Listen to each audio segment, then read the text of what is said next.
Mitai singi civilization ga sagonari ba mafam changbada athingba pirakpa amadi salai taret ki firal da usi thawoidabagi thawong taraina lawde Focs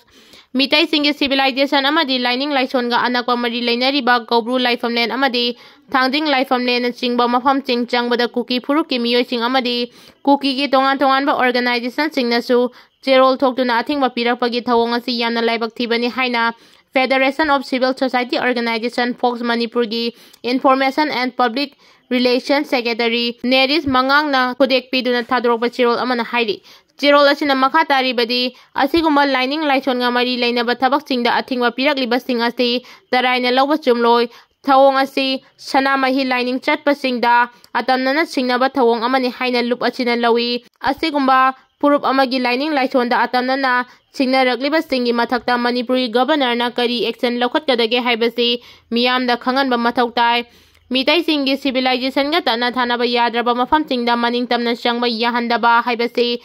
secular chatpa laibag asigi freedom of religion da sound singna bani haina lawi nakalama romdana handak social media platform ama oiriba Facebook da Kuki militant singna mitai singi salai tare ki firal da Khongna kauduna sanabagi video ama thagalagliba adu mitai singda uchi thawoidaba ka loinana khoirang khoisaungna ba pohana ba thawoina tauba thawong amani haina laureidabagi maram leite asigumba khanaba hauba manba thawong chatharagliba singi mathakta chapchaba action lokhatpam thoi loinana state asida deploy tawriba forcing sizinaduna amadi matik chaba security piduna ayat apan yaudana lining laison gi thawram sing mapung fana pangthok hanana ba honagadabani haidi Lanje naraglaba Myanmar masa singak Tengnopal district gi kunjama tamthina phurambadagi laikana kre Myanmar da thokliba irang namaram oiraga lanje naraktuna Tengnopal district ta sangde fomloduna leiriba Myanmar masa singna en satangkul gi kunjama tamthina phurambadagi hospital da pukatuna laikana kre Presna phangma pawma gi matungina laibak thiba thawdok aduda soklaba miyoi adudi di modasin maring chahi kuntra apokpa di kondun marin kawi mahak Rilram area gi manak nangna leiba Assam Rifle ki post amada pukhatuna Assam Rifle ki doctor chingna laikana kibani thawdok aduda mahaki pisumdagi Suba Pawagi Sarukta Tamsina Sokpadagi Mafam Nipan Lom Thongna Phot ki haidi thawdok aduda January ba Myanmar masa sing adu masagi maramdagi lanjenarakpadagi Tengnopal District Administration na biometric yaungna mathau taba khudingmak lauraba matungda Indo-Myanmar Border Pillar number 82 da leiba en satang maring khulgi mihusing amasung CSO singa wari sanaraga sangda pampiduna leihalekibani ngarang nungtil pung ahumlom tabada en satang khulda Water Festival pangthoklingai da Myanmar masa sing aduga ningai sangdanarakki haidi Maduda di modasin maringna khamdokba changlubada mahakpu tamthina phurakibani thawdok adugi matangda Rilram area maring organization Ramogi president Prakash maringna hai lamdam asida sangda famlawduna leiriba Myanmar masa sing asina mafam asigi miyamda onsinduna khut thaba haurakpa haibasi afaba khudam amanate lamdam asi lo chatpa leibag ama oirabasu mari leinaba singna makhoibu logi manungda ningthi nangak chenduna Thamdabana makoina maning tawrakpani ngasidagi sahihol amagi manungda satangkhulda thamliba Myanmar masa sing asi laukthokhigadabani hainasu mahakna makhatana phongdoki En Birengi Khonjelni haiba audio clip ki forensic investigation loisinkhre madugi report sida lankhalagani Manipurda thokliba irang asiga mari leinana hanagi chief minister Nongthomam Birengi Khonjelni haiba audio clip ama paktaknana sandurakiba adugi forensic investigation loisinkibaga loinana Center na athubada madugi report ama Supreme Court lankhalagani haidi The week ki report ama na hai report adu forensic science laboratory CFSM na seal tawraga Supreme Court lankhalagna ba sem sabal loikre haidi Kuki Organization for Human Rights Act Koharna Supreme Court thagalakiba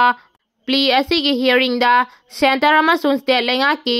counseling singna thamlakpa wafam sing muna taraba matungda Chief Justice of India Sanjeev Kumar gi bench aduna hearing adu May 5 dagi hauraga chayol duda chathanaba khangankhre CFSL gi report adu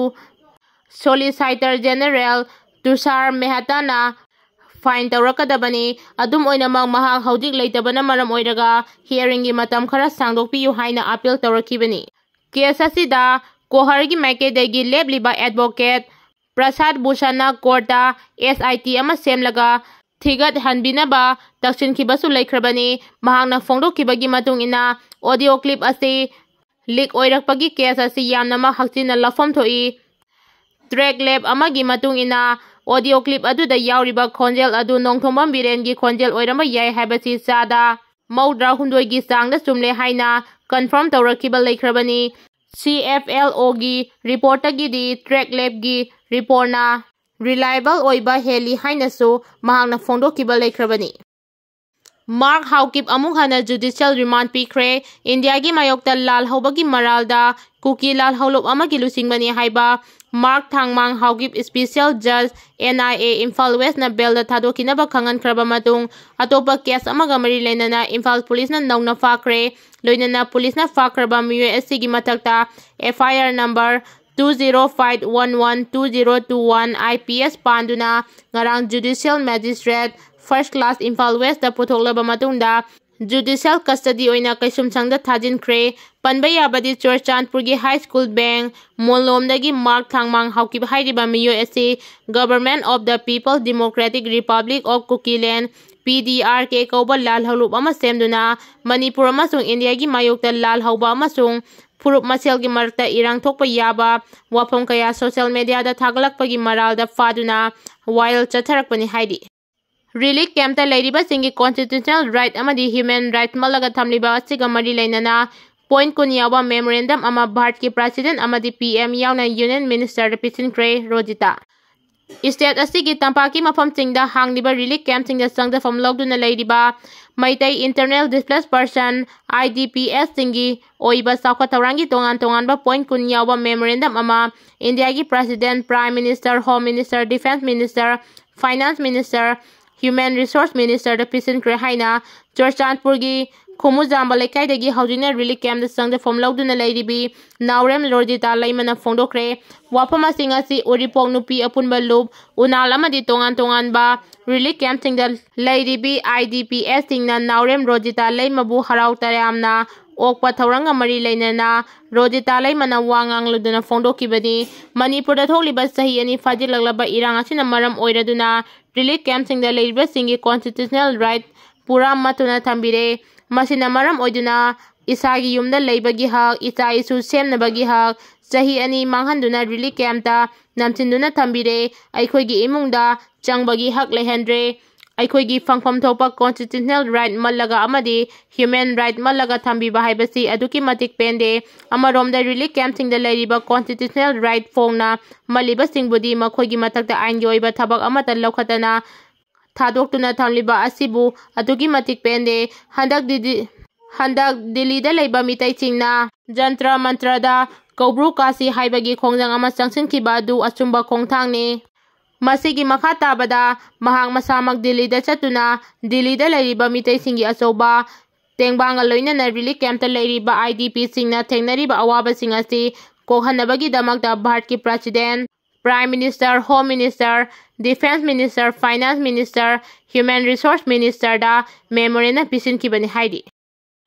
Solution puraktriba phawba mitai singna lai khurba yaroi Technopal district ta leiriba Kuki singi CSO sing Kuki Women Union amadi Human Rights ki president Chongloi Mate Kuki in Technopal ki president Khoigin Manguite Kuki Student Organization ki president Thangboi Ludinna Khudek piduna Technopal ki DC da Pisinkhre chirol amada hairibadi mitai community singna Kuki jo community singbu khudum chanduna leiriba chingda buffer zone landuna lai kurmagi thabak tawgadori haiba khangle hiramasi da DC Technopal na meeting changbiyu ngarang DC Technopal da Pisinkhre waka chirol achida hairibadi mitai community na buffer zone lalaga singi lamda laigi thauram pangthokpa yaroi Kuki jo singna yade namduna chingda changlaklabadi madugi afafata pumnamak masa masagini haukiba February 10 dagi president rule thamlakraba matungda ingtapna leiriba asida chingda changlaklabadi amuk khudongthiba thoklakpa yai political solution puraktriba phawba buffer zone lanchindanaba authority na sinbiyu hairi chirol asida Technopal gi area da leiriba 21 suba Assam Rifles amasung 3 suba Assam Rifles chasu copy amamam piri